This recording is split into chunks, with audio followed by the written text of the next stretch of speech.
Oh, I just want to talk right to the folks and say, darn right, if you're a woman or a young girl also, and if you get raped or molested or incested, and if by that act you get pregnant, what is that? What is that? Well, see, that's just a blessing from the good Lord. Joe Sixpack and hockey moms all across America, the best country there is, we have a saying for that. That's just God's way of making lemonade when you got lemons. So, of course, you should spend your life raising your rapist's baby. Heck, probably you ought to go ahead and marry the feller. Now, Sarah Palin won't come out and say that outright, but that is her program.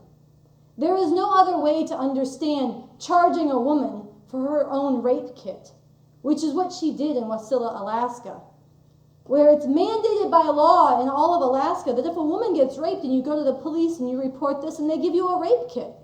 Just like if you are robbed and you go to the police and report a burglary, they go and dust for fingerprints. They don't charge you for that. But in Wasilla, Alaska, Sarah Palin bucked the law and charged women for their own rape kits. Why did she do this? Because rape kits contained emergency contraception. And Sarah Palin, a biblical literalist, believes that women's duty is to bear children, to obey men. This is what's in the Bible, and this is why you cannot have emergency contraception, you cannot have an abortion, you cannot have birth control.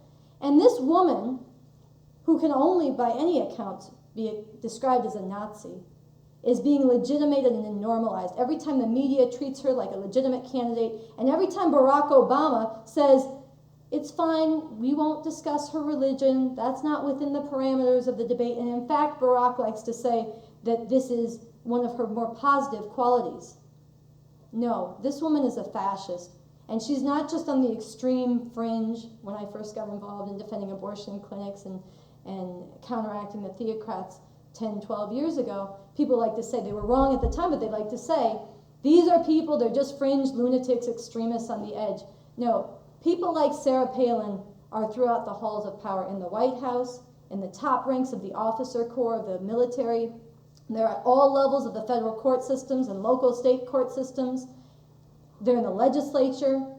And they are controlling the lives and shaping the lives of millions of people in this country and all over the world, and it goes beyond just birth control and abortion and the rights of women, which is half of humanity. As important as that is, these people are assaulting science, attacking the teaching of evolution in the schools, assaulting the understanding of global warming that's a threat to the environment, to the very planet we live on.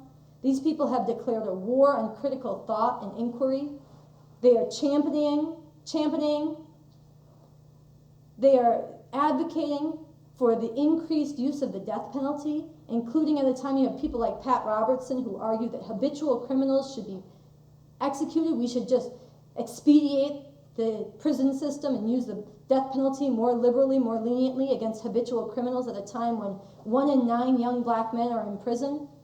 And these people treat the war in Iraq and the war in Afghanistan like it's a holy war. And they are advocating for a new war, even expanding this more greatly into Iran. And for all of this, it must be said, a perfect undergirding can be found in the Christian Bible. Because this is once again a document that calls for wars of aggression, pillaging of other peoples, carrying out rape as an act of war, taking women as concubines and sex slaves, and enforcing mass ignorance. And all of this is in the New Testament as well as the Old Testament, and all of this is infused with and completely consistent with the teachings of Jesus Christ himself.